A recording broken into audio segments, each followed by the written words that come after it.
कुलदीप सिंह सेंगर के लिए, ब्रजभूषण शरण सिंह के लिए आदरणीय योगी जी का बुलडोजर नहीं काम करता है। उसके अंदर उसका डीजल खत्म हो जाता है, उसके अंदर जंग लग जाता है। पूरे परिवार को मरवा दिया आपने, बेटी के साथ बलात्कार किया, गैंगरेप करवाया, उसके बाद आचरण क्या ठीक है? उसका कभी आचरण ठीक हो सकता है? और ये वाली बात लिखी भी नहीं हुई है ऑर्डर। वो है ना कि जब सड़कें सूनी हो जाती है तो संसद आवारा हो जाती है।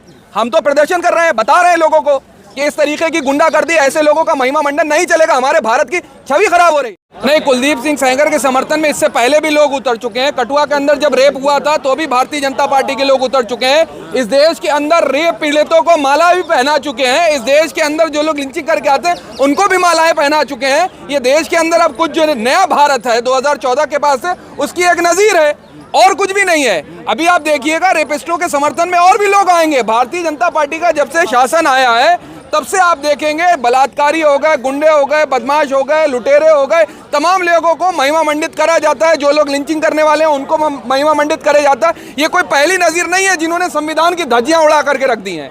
ये तमाम ऐसे लोग पॉलिटिकल पार्टीज के अंदर मौजूद हैं जो महिलाओं के साथ इस तरीके का दुर्व्यवहार करते हैं। और उत्तर प्रदेश के अंदर जो तमाम नजीरें सामने आई हैं वो देख करके डर लगता है, भयावह है। महिलाओं की सुरक्षा की बात करते हैं, आप देखेंगे उत्तर प्रदेश में एनसीआरबी का डेटा ये कहता है कि सबसे ज्यादा अगर क्राइम हो रहा है तो महिलाओं के प्रति हो रहा है। कौन जवाबदेही तय करेगा? और कुलदीप सिंह सेंगर के लिए, ब्रजभूषण शरण सिंह के लिए आदरणीय योगी जी का बुलडोजर नहीं काम करता है। उसके अंदर उसका डीजल खत्म हो जाता है, उसके अंदर जंग लग जाता है। लेकिन जहां पर मजलूमों की बात होगी, जहां पर दलितों की बात होगी, जहां पर महिलाओं की बात होगी, जहां पे ओबीसी समाज की बात होगी, जहां पर अल्पसंख्यकों की बात होगी, तुरंत बुलडोजर कार्रवाई होने चली जाती है। कहां चला गया बुलडोजर आपका? आदरणीय मुख्यमंत्री जी कहां गया? क्यों? वो आपकी पार्टी का है, एक विशेष जात का है, इसीलिए कार्रवाई नहीं होती इन लोगों के खिलाफ। ये है नजीरे। कहते हैं कि बीजेपी में संस्कारी लोग होते हैं। हमने बीजेपी और संस्कारी लोगों से उनका क्या ताल्लुक है? भारतीय जनता पार्टी में अगर लिस्ट उठा के देखेंगे उत्तर प्रदेश की विधानसभा में और यहाँ लोकसभा के अंदर, तो सबसे ज्यादा जिनके ऊपर आपराधिक मुकदमे दर्ज हैं वो भारतीय जनता पार्टी से जुड़े हुए लोग हैं। उठा करके देख लीजिए। अभी उत्तर प्रदेश के अंदर एक और माफिया जो है उजागर हुए, कोडीन माफिया के नाम से, कौन सी कार्रवाई हुई उनके खिलाफ? एक कार्रवाई नहीं होती। और ये लगातार आपराधिक मामलों में आदरणीय योगी जी की जात के लोगों का नाम क्यों आ रहा है? उनके खिलाफ क्यों नहीं कार्रवाई हो रही है? हम तो जानना चाहते हैं, सवाल रखना चाहते हैं। योगी जी, आदरणीय मुख्यमंत्री जी, आप घोर जातिवादी हैं, इसीलिए आप कार्रवाई नहीं कर रहे हैं। हम जानते हैं अगर कहीं दलितों के साथ होगा तो तुरंत बुलडोजर चला जाएगा। अब तो ब्राह्मणों के साथ भी हो रहा है। क्या करेंगे उसके लिए? आप कोई न्याय व्यवस्था नहीं है। मामला कोर्ट का है, आप लोग पार्टी के पीछे पड़ गए हैं। नहीं, पार्टी के पीछे किसकी सरकार है? किससे सवाल जवाब करें? और खुद के ऊपर जब लोगों के ऊपर आपराधिक मुकदमे होते हैं तो वापस ले लिए जाते हैं, महिमा मंडन करा जाता है उनका। आप सवाल अगर सत्ता पक्ष से नहीं करेंगे तो किससे करेंगे? न्यायपालिकाओं के अंदर जो व्यवस्था बनाई गई, ये हम नहीं कह रहे। सुप्रीम कोर्ट के 4 सिटिंग जज बाहर निकल करके आके प्रेस कॉन्फ्रेंस करते हैं और कहते हैं कि सब कुछ नहीं चल रहा है। वो कोई सत्ता पक्ष के थे, उन्होंने सवाल खड़े करे। लेकिन सैयद साहब, ये भी तो कोर्ट का फैसला है, आप लोग कोर्ट को भी नहीं मानिएगा? नहीं, क्यों नहीं मानते? लेकिन हम चाह रहे हैं जो फैसले आ रहे हैं वो कैसे आ रहे हैं, ये भी तो सवाल रखा जाए। इससे पहले आपने नहीं देखा, वो है ना कि जब सड़कें सूनी हो जाती है तो संसद आवारा हो जाती है। हम तो प्रदर्शन कर रहे हैं, बता रहे हैं लोगों को कि इस तरीके की गुंडागर्दी, ऐसे लोगों का महिमा मंडन नहीं चलेगा। हमारे भारत की छवि खराब हो रही है। कभी महिलाओं के नकाब खींच लिए जाएंगे, कभी हिजाब खींच लिए जाएंगे, बलात्कारियों का महिमा मंडन। उत्तराखंड में किसका नाम आ रहा है? क्या भाजपा के नेताओं के नाम नहीं आ रहे हैं? किसने छुपाने की कोशिश करी? कश्मीर से लेकर कन्याकुमारी तक, उत्तर से लेकर के दक्षिण तक, पूरब से लेकर पश्चिम तक, जहां भारतीय जनता पार्टी के लोग हैं उन्हीं के नाम क्यों आते हैं ऐसे? यहीं जंतर मंतर पे पहलवान बेटियों को घसीटा गया, किसने आवाज उठाई? वो तो समर्थन में खड़े हुए थे, मुस्कुरा रहे थे सदन में बैठे हुए लोग। जो लोग सदन को अपमानित करते हैं, और मुझे तकलीफ है इस बात की कि हमारे आदरणीय प्रधानमंत्री जी, गृह मंत्री जी, मुख्यमंत्री ऐसे लोगों को सोशल मीडिया पे फॉलो करते हैं जो महिलाओं को अभद्र गालियां देते हैं, गंदी बातें करते हैं। योगी जी के मंत्री ओम प्रकाश राजभर हंस रहे थे, बोल रहे हैं। अरे इससे पहले भी वो हंसेंगे। और उनकी तो बात करिए नहीं, कभी इस दल में, कभी उस दल में, कभी दलदल में। अभी वो दलदल में फंसे हुए हैं, उनकी बात मत करिए। वो लुढ़कते हुए लोटे हैं, कब जाकर के किधर लुढ़क जाएंगे उनका नहीं भरोसा।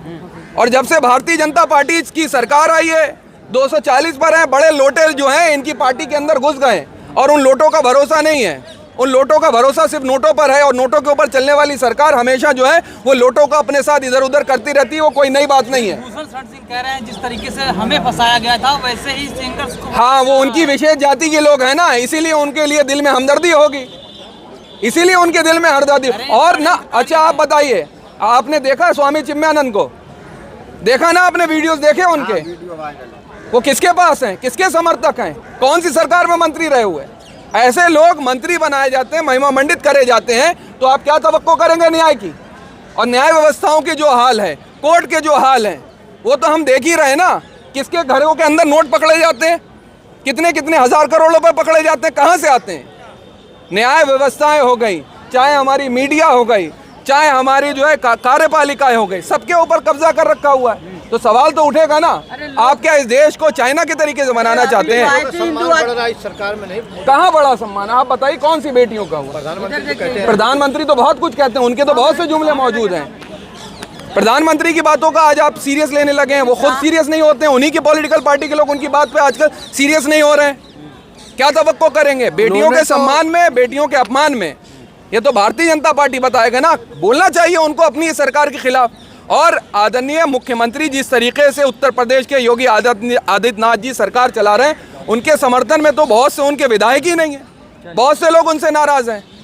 ये इस तरीके की न्याय की व्यवस्थाएं जो कमजोर करे जा रहे हैं, ये मजबूर सरकार नहीं है, मजबूर सरकार है। कि सामने वाला अगर रेपिस्ट को सपोर्ट कर रहा है तो वो तो इसे राजनीति कहेगा, और मैं उन्हें बोलूँगी कि अमानवता है और दुष्ट तरह के लोग हैं अगर वो ऐसा सोच रहे हैं। और अगर इस बेटी के लिए कोई आवाज़ नहीं उठा रहा है तो वो खुद ही संदेह के घेरे में है कि वो मानव भी है कि नहीं है, या मानव के चोले में एक जानवर तो फिर भी बहुत अच्छे होते हैं। पता नहीं किस तरह के लोग हैं जो इसको राजनीति बोल रहे हैं। और कोई ना कोई अगर राजनेता के खिलाफ तो हम बोलेंगे ही ना, चाहे वो सत्ताधारी कोई भी पार्टी हो, चाहे कांग्रेस थी निर्भया के समय या आज कोई दूसरी सरकार है। हमें तो बेटियों को बचाना है और बेटियों के अन्याय के खिलाफ आवाज़ उठानी है, तो हमें फ़र्क नहीं पड़ता। मैम कि आप लोग मोदी योगी के खिलाफ क्यों बोल रही हैं? अरे एक बात बताओ, देश का प्रधानमंत्री कौन है? यूपी का मुख्यमंत्री कौन है?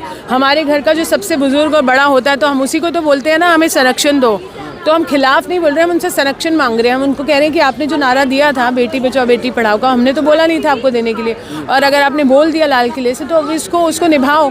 अपनी देश की बेटियां जो उनकी बेटी के समान है, वो पिता के समान है, उनको कम से कम उन बेटियों की रक्षा करने के लिए खड़े रहना चाहिए। लोग कह रहे हैं कि आप लोग कोर्ट पे भरोसा नहीं है, कोर्ट का फैसला है, इसका सम्मान आप लोग करना चाहिए।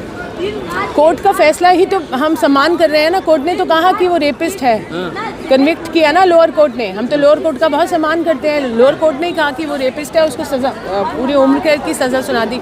पर हाई कोर्ट के कुछ गिने चुने लोगों ने या अधिवक्ताओं ने मूर्खता करके उसको मूर्खता या मिलजुल कर उसको बाहर करवा दिया। तो हम तो सवाल उठाएंगे ना कि सज़ा मिली हुई थी, आपने सज़ा क्यों माफ़ कर दी? हम ये बोल रहे हैं, आप समझिए पूरी बात। एक महिला आई हुई थी तो उन्होंने आई सपोर्ट कुलदीप सिंह सेंगर का पोस्टर लगाया हुआ था और उन्होंने कहा था कि हमारे देश के अंदर रेप के नाम पर राजनीति हो रही है। तो आपको क्या लगता है कि राजनीति हो रही है? जब वो आई हैं तो मुझे लगता है राजनीति तो वो कर रही हैं। देश में राजनीति किस मुद्दे पे नहीं हो रही है? क्योंकि राजनेता तो हमारे देश में है ही ना।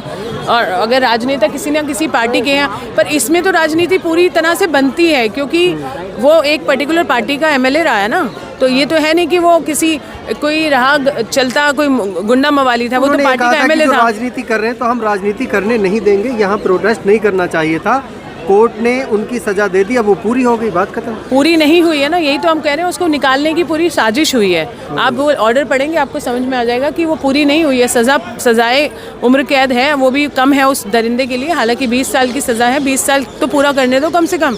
आप 7 साल में उसको निकाल रहे हैं, ये दे के एक्सक्यूज़ वो दे के एक्सक्यूज़। तो कहीं ना कहीं ये इसीलिए हम लोग आंदोलन कर रहे हैं। आचरण सही हो गया मैम उसका, इसलिए आचरण अच्छा नहीं, वो कहीं लिखा नहीं है ऐसे। और ऐसे दरिंदों का आचरण, एक के पूरे परिवार को मरवा दिया आपने, बेटी के साथ बलात्कार किया, गैंगरेप करवाया, उसके बाद आचरण क्या ठीक है? उसका कभी आचरण ठीक हो सकता है? और ये वाली बात लिखी भी नहीं हुई है ऑर्डर में।